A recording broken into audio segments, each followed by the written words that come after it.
Om Shanti. Good morning. आज 29 मे 2026 साकार बापदादार मधुर महावाक्य। बापदादा बोलছেন, মিঠে মিঠে বেচে এই পুরানো দুনিয়া বা দেহধারীদের সাথে তোমার মনকে কখনো জুড়ো না। যদি এই বিষয়ে তোমাদের হৃদয় জুড়ে থাকে তবে ভাগ্য হারা হয়ে যাবে। আজকের মূল্যের প্রশ্ন, বাবা বাচ্চাদের এই নাটকের কোন গুপ্ত রহস্য শুনিয়েছেন? উত্তর, বাচ্চারা, এখন এই নাটক শেষ হতে চলেছে, সেজন্য সমস্ত আত্মাদের এখানে উপস্থিত থাকতেই হবে। সব ধর্মের আত্মারা এখন উপস্থিত থাকবে, কেননা সবার পিতা এখানে উপস্থিত হয়েছেন। বাবাকে অভিবাদন করতে আসতেই হবে। সব ধর্মের আত্মারা মর্মনা ভবর মন্ত্র নিয়ে যাবে। তারা কখনো মধ্যাচী ভবর মন্ত্র ধারণ করে চক্রবর্তী রাজা হবে না। অর্থাৎ বিষ্ণু মধ্যাচী ভব, অর্থাৎ যিনি মধ্যে থাকেন, ব্রহ্মা বিষ্ণু শঙ্করের মাঝখানে বিষ্ণু, তার জ্ঞান, তার রহস্য তারা ধারণ করবে না। আজকের মুরলির প্রথমে গীত বেজেছে, অন্তর তার আশ্রয় থেকে যেন বিচ্ছিন্ন না হয়।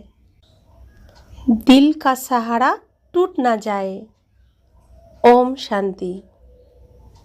সমস্ত সেন্টারের বাচ্চারা এই গান শুনেছে, তোমরা আজ শুনছ, আর অন্যান্য বাচ্চারা 2 থেকে 4 দিন পরে শুনবে। তো সাকার বাপদাদার মধুর মহাবাক্য, তখন তো ফোনের মধ্যে মুরলি আসতো না, মধুবনে মুরলি চলতো, সেই মুরলি 1-2 দিন 3 দিন 4 দিন পরে অন্যান্য সেন্টারে পৌঁছাতো। বাবা বলছেন, যদি পুরানো দুনিয়া, পুরানো শরীরের প্রতি মন জুড়ে থাকে তবে ভাগ্যহীন হয়ে পড়বে, কেননা এই শরীর পুরানো দুনিয়ারই। সুতরাং দেহ অভিমানের জন্য যে ভাগ্য তৈরি হয়েছিল তা ছিন্ন হয়ে যাবে। যখন দুর্ভাগ্যজনক থেকে তোমরা ভাগ্যবান হতে চলেছ, তখন যতটুকু সম্ভব শুধু বাবাকেই স্মরণ করো, যিনি তোমাদের অবিনাশী উত্তরাধিকার প্রদান করেন। বাবাকে আর অবিনাশী উত্তরাধিকারকে স্মরণ করো। এই পুরানো দুনিয়ার সময় খুবই অল্পই অবশিষ্ট রয়েছে। এখানেই তোমাদের পুরুষার্থ করে অবশ্যই সর্বগুণ সম্পন্ন হয়ে উঠতে হবে। অনেকেই আছে যারা পবিত্র থাকে, কেউ বা প্রতি মুহূর্তে নিচে নেমে যেতে থাকে। বাবা বলেন, তোমাদের বাবার সার্ভিসের সহযোগী হওয়া উচিত। অনেক বড় এই সার্ভিস, এত বড় এই দুনিয়াকে পবিত্র করে তুলতে হবে। এমনটাও নয় যে সবাই বাবাকে সাহায্য করবে। যারা কল্পপূর্বে বাবার সহযোগী হয়েছিল, ব্রাহ্মণ কুলভূষণ বিকে, তারাই সহযোগী হবে। যারা ব্রহ্মাকুমার ব্রহ্মাকুমারী হয়েছিল কল্পপূর্বেও, তারাই সহযোগী হবে, বিচক্ষণ হবে। প্রজাপিতা ব্রহ্মার নাম তো করা হয়, ব্রহ্মার বাচ্চাদের নিশ্চয়ই বিকে বলবে, ব্রহ্মাকুমার ব্রহ্মাকুমারী বলবে। তারা নিশ্চয়ই অতীতে বিদ্যমান ছিল। মানুষ আদিদেব আদি দেবীকেও স্মরণ করে। অতীতে যা কিছু হয়ে চলে গেছে তার উপস্থিতি অবশ্যই থাকতে হবে। মানুষ জানে সত্যযুগ ছিল, যা হয়ে চলে গেছে, সেখানে আদি সনাতন দেবী দেবতাদের রাজ্য ছিল, যা এখন আর নেই। দেবী দেবতারা যারা পবিত্র প্রবৃত্তি মার্গে রাজত্ব করত, তারা এখন 84 জন্মের অন্তিমে। এখন না তারা পবিত্র আছে, না তাদের রাজত্ব, পতিত হয়ে গেছে। তারপর বাবা এসেছেন তাদের পবিত্র করে তুলতে। বাবা বলেন, পতিতদের দিকে বুদ্ধিযোগ লাগিও না, এক বাবাকেই স্মরণ করো। তোমরা জানো আমরা বাবার শ্রীমতে চলে বাবার কাছ থেকে অবিনাশী উত্তরাধিকার গ্রহণ করছি। কিভাবে উত্তরাধিকার পাওয়া যায় সেই যুক্তিও বলে দেন। মানুষ তো অনেক রকম যুক্তি রচনা করে থাকে। কারো কাছে বিজ্ঞানের অহংকার আছে, আবার কারো কাছে ওষুধের অহংকার।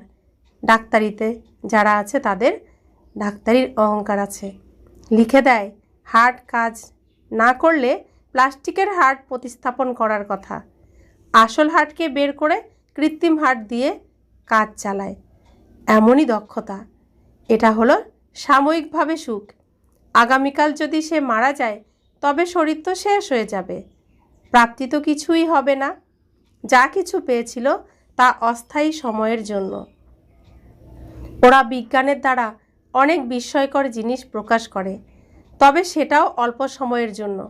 এখানে বিষয় সম্পূর্ণ আলাদা।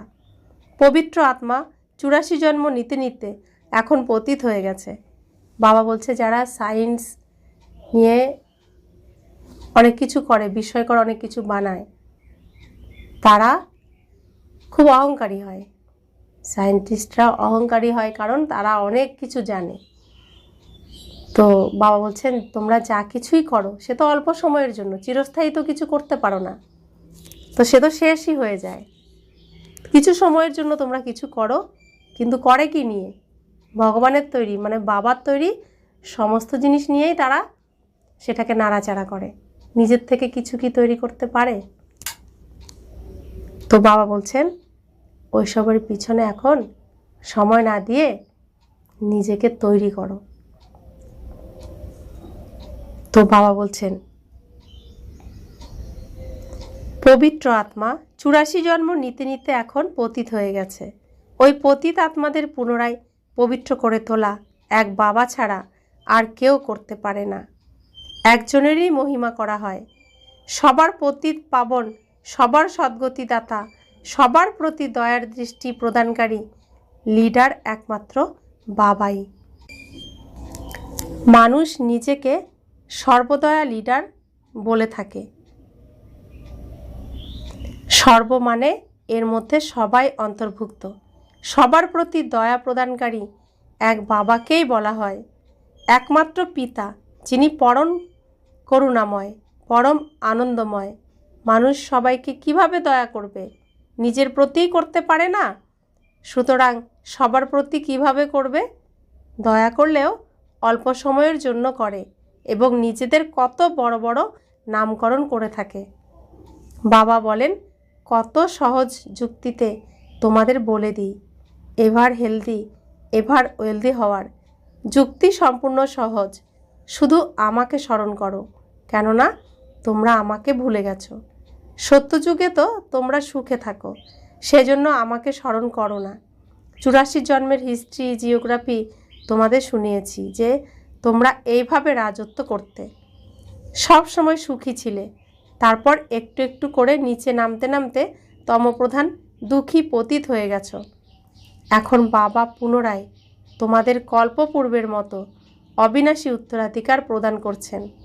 যারা কল্পে কল্পে এসে উত্তরাধিকার গ্রহণ করে শ্রীমতে চলে। শ্রীমতই হলো বাপদাদার মত, তাদের ছাড়া শ্রীমত কোথা থেকে পাবে? বাবা বলেন তোমরা ভেবে দেখো, এই দক্ষতা আর কারো আছে? নেই। কাউকে বিশ্বের মালিক করে তোলার যুক্তি বাবাই বলে দেন। তিনি বলেন এছাড়া আর কোনো পদ্ধতি নেই। পতিত পাবন বাবাই নলেজ দিয়ে থাকেন উচ্চ পদ প্রাপ্ত করার জন্য। এমন নয় যে শুধু সৃষ্টিচক্র সম্পর্কে জানলেই তোমরা পবিত্র হতে পারবে। বাবা বলেন আমাকে স্মরণ করো, এই যোগ অগ্নির দ্বারাই তোমাদের পাপের ঘোড়া যা পরিপূর্ণ হয়ে গেছে তা শেষ হয়ে যাবে। বাবা বলেন তোমরাই 84 জন্ম নিতে নিতে এখন পতিত হয়ে গেছো। আজকাল তো নিজেকেই শিবহোম ততোত্তম বলে থাকে, আমি শিব বলে থাকে, নয়তো বলে তুমি পরমাত্মার রূপ, যে আত্মা সেই পরমাত্মা। এখন বাবা এসেছেন, তোমরা জানো শিব বাবার স্মৃতি অন্যদের স্মরণ করিয়ে দিতে হবে। সবারই সদ্গতিদাতা এক পরমপিতা পরমাত্মা। শিবের জন্য আলাদা মন্দির নির্মাণ করে থাকে, শঙ্করের রূপ আলাদা। প্রদর্শনীতেও দেখানো উচিত শিব নিরাকার, শঙ্কর সাকার, শ্রীকৃষ্ণও সাকারে আছে, তার সাথে রাধাকে দেখানো যুক্তিযুক্ত। সুতরাং এর থেকেই প্রমাণ হয় এরাই লক্ষ্মীনারায়ণ হয়। শ্রীকৃষ্ণ দাপরে গীতা শোনাতে আসেই না। শ্রীকৃষ্ণ কলিযুগের অন্তিমে পতিত হয়ে পড়ে। তো দাপরে শ্রীকৃষ্ণ গীতা শোনালে ব্যাসদেব কখন গীতা লিখেছেন? সব জট পাকিয়ে গেছে। তো সমস্ত জট এখন বাবা খুলে দিচ্ছেন আর আমরা পরিষ্কার হয়ে যাচ্ছি। বাবা বলছেন শ্রীকৃষ্ণ কলিযুগের অন্তিমে পতিত হয়ে পড়ে, পবিত্র থাকে সত্যযুগে। সেজন্য অবশ্যই তাকে সঙ্গমে আসতে হবে পবিত্র হওয়ার জন্য। তো সত্যযুগ আসার আগে তাকে পবিত্র করার জন্য আসতে হয়, শ্রীকৃষ্ণকে পবিত্র করার জন্য আসতে হয়। কারণ কলিযুগে তো অপবিত্র হয়ে যায়, বিকারী হয়ে যায়। তাকে নির্বিকারী পবিত্র বানাতে ভগবানকেই আসতে হয়, বাবাকেই আসতে হয়। এসব বিষয় বাবাই জানেন, তিনি হলেন ত্রিকালদর্শী। শ্রীকৃষ্ণকে ত্রিকালদর্শী বলা হয় না। শ্রীকৃষ্ণ তো তিন কালের জ্ঞান শোনাতে পারে না, তার মধ্যে সৃষ্টির আদি মধ্য অন্তের জ্ঞানই নেই। তারা বলে থাকে ছোট বাচ্চা দৈবী প্রিন্স প্রিন্সেস কলেজে বিদ্যা অর্জন করতে যায়। প্রথমে সেখানেও প্রিন্স প্রিন্সেসদের কলেজ ছিল, এখন সব একাকার হয়ে গেছে। শ্রীকৃষ্ণ প্রিন্স ছিল, নিশ্চয় তার সাথে আরও অনেক প্রিন্স প্রিন্সেস হবে যারা একত্রে পড়াশোনা করে। ওটা হলো নির্বিকারী দুনিয়া। এক শিব বাবাই হলেন সবার সদ্গতি দাতা। মানুষ সবার সদ্গতি দাতা হতেই পারে না। বাবা এসেই সবাইকে মুক্তি, জীবন মুক্তি দিয়ে থাকেন। এটাও বোঝানো হয়েছে দেবতাদের রাজ্যে আর কোনো ধর্ম ছিল না, ওরা তো অর্ধকল্প পরে এসেছে। অন্যান্য ধর্মের যারা, তারা অর্ধকল্প অর্থাৎ দ্বিতীয় পর্বে পরে এসেছে। সুতরাং সত্যযুগে কিভাবে থাকবে? ওরা হলো নিবৃত্তি মার্গের হঠযোগী, ওরা রাজযোগ বোঝে না। এই রাজযোগ হলো প্রবৃত্তি মার্গের জন্য, রাজযোগ গৃহস্থীদের জন্য। ভারত পবিত্র প্রবৃত্তি মার্গে ছিল, এখন কলিযুগে পতিত প্রবৃত্তি মার্গের হয়ে গেছে। ভগবানুবাচ মা মেকম স্মরণ করো। যদি পুরানো দুনিয়া অথবা দেহের সম্বন্ধে মন জুড়ে থাকে তবে ভাগ্যহীন হয়ে পড়বে। অনেকেরই ভাগ্য ছেদ হয়ে যায়। কোনো অকর্তব্য করলে শেষে গিয়ে সব সামনে আসবে, সাক্ষাৎকার হবে। কোনো কোনো বাচ্চা গোপন করে থাকে, এই জন্মে করা পাপ কর্ম বাবাকে শোনালে শাস্তি অর্ধেক হয়ে যাবে, কিন্তু লজ্জার কারণে শোনায় না। নোংরা কাজ তো অনেক করে থাকে, বুদ্ধিতে তো স্মরণ থাকে, তাই না? বাবাকে বললে মুক্ত হয়ে যাবে। তো কে কি করছে সে নিজেরটা নিজেই জানে, বাবাকে সব বলে দিলে তো মুক্ত হয়ে যাবে। বাবা হলেন অবিনাশী সার্জেন। লজ্জার কারণে রোগের কথা সার্জেনকে না বললে কিভাবে মুক্ত হবে? যে কোনো বিকর্মের কথা বাবাকে বললে অর্ধেক মাপ হয়ে যাবে, না বললে বৃদ্ধি পেতে থাকবে, আরও ফেসে যাবে। তারপর সৌভাগ্য শেষ হয়ে দুর্ভাগ্য নেমে আসবে। বাবা বলেন দেহের সাথেও সম্বন্ধ রেখো না, সব সময় মা মেকম স্মরণ করলে বিকর্ম হবে না। বাবা হলেন ধর্মরাজ, তার কাছে বিকর্মের কথা গোপন করলে তোমাদের মতো সাজা আর কেউ পাবে না। তো বাবাকে সব সত্যি সত্যি না বললে এমন সাজা পাবে যে উদাহরণ হয়ে যাবে, আর কেউ পাবে না তেমন সাজা। সময় যত নিকটে আসবে সবার সাক্ষাৎকার হতে থাকবে। এখন সবারই বিনাশের সময়, সবাই পতিত। পাপের দণ্ড অবশ্যই পেতে হবে। যেমন 1 সেকেন্ডে জীবন মুক্তি পাওয়া যায়, তেমনি 1 সেকেন্ডে শাস্তির এমনই অনুভব হবে যেন দীর্ঘ সময় ধরে সাজা ভোগ করে আসছে। খুব সূক্ষ্ম বিষয়। প্রত্যেকের বিনাশের সময় সাজা অবশ্যই পেতে হবে, তারপর সব আত্মারা পবিত্র হয়ে ফিরে যাবে। বাবা সেই পতিত আত্মাদের পবিত্র করে তোলেন। বাবা ছাড়া আর কারো শক্তি নেই। এত জন্ম পাপ করতে করতে এখন তোমাদের পাপের ঘোড়া পরিপূর্ণ হয়ে গেছে। সবার উপরেই মায়ার গ্রহণ লেগেছে, সবচেয়ে বড় গ্রহণ তোমাদের উপর লেগেছে। তোমরা সর্বগুণ সম্পন্ন ছিলে, তারপর তোমাদের উপর গ্রহণ লেগেছে। জ্ঞানও বাচ্চারা তোমরাই পেয়েছ। বাবা বলেন তোমরা বিশ্বের মালিক ছিলে, তোমরাই 84 জন্ম ভোগ করে এসেছ। কত সহজভাবে বুঝিয়ে বলেন তোমরাই প্রকৃতপক্ষে দেবী দেবতা ধর্মের ছিলে। তারপর পতিত হওয়ার কারণে হিন্দু নামকরণ হয়েছে। হিন্দু ধর্ম তো কেউ স্থাপন করেইনি।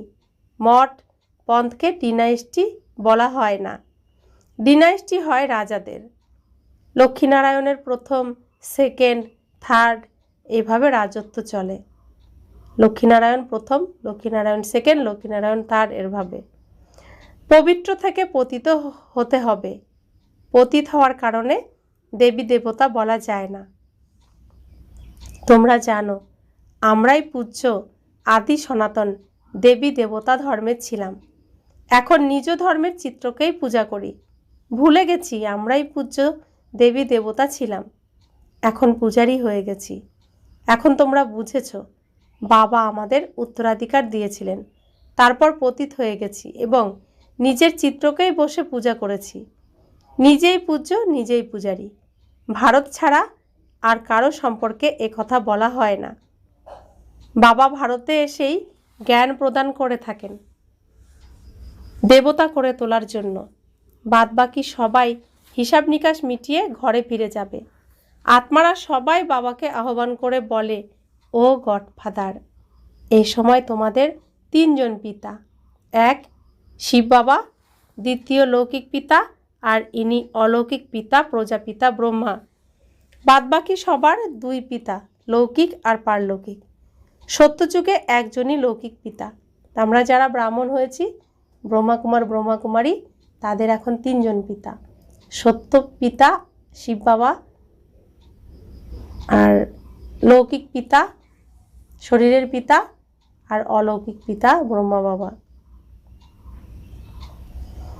তো বাবা বলছেন সত্যযুগে একজনই লৌকিক পিতা। পারলৌকিক পিতাকে জানেই না, ওখানে তো শুধুই সুখ। তবে আর কেন পারলৌকিক পিতাকে স্মরণ করবে? দুঃখে সবাই স্মরণ করে। এখানে তোমাদের তিনজন পিতা, এটা বোঝার বিষয়। সত্যযুগে আত্ম অভিমানী হয়ে থাকে, তারপর ধীরে ধীরে দেহ অভিমানে আসতে থাকে। এখানে তোমরা আত্ম অভিমানীর সাথে পরমাত্মা অভিমানীও। শুদ্ধ অভিমান এই যে আমরা সবাই বাবার সন্তান, তার কাছ থেকে উত্তরাধিকার গ্রহণ করছি। তিনি পিতা, শিক্ষক এবং সদ্গুরু। ওনার মহিমা বোঝাতে হবে। তিনি এসে সব বাচ্চাদের উত্তরাধিকার প্রদান করেন। সত্যযুগে তোমাদের উত্তরাধিকার ছিল, তারপর 84 জন্ম নিতে নিতে সব হারিয়েছ। বাবাকে বলা হয় পতিত পাবন, সবার সদ্গতি দাতা। এই দুনিয়া পতিতদের কেউ সদ্গতি কিভাবে দিতে পারে? কেউ যদি অনেক শাস্ত্র পড়ে থাকে তবে তার অন্তমতি সগতি প্রাপ্ত হয়।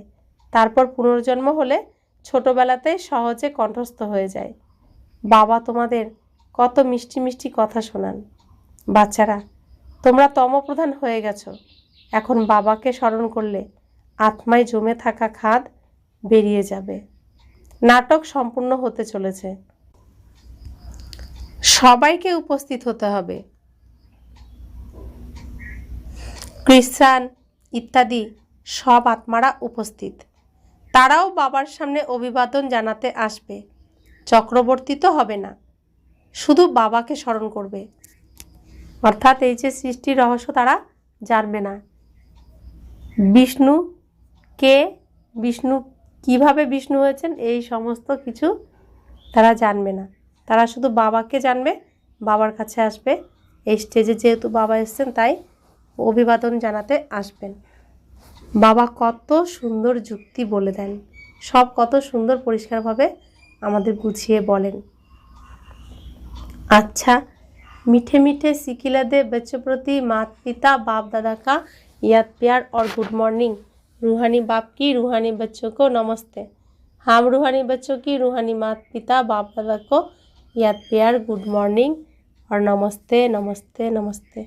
शुक्रिया बाबा, शुक्रिया बाबा, शुक्रिया। ধারণার জন্য মুখ্য সার। এই পুরানো দুনিয়ায় থেকে পুরুষার্থ করে সর্বগুণ সম্পন্ন অবশ্যই হতে হবে।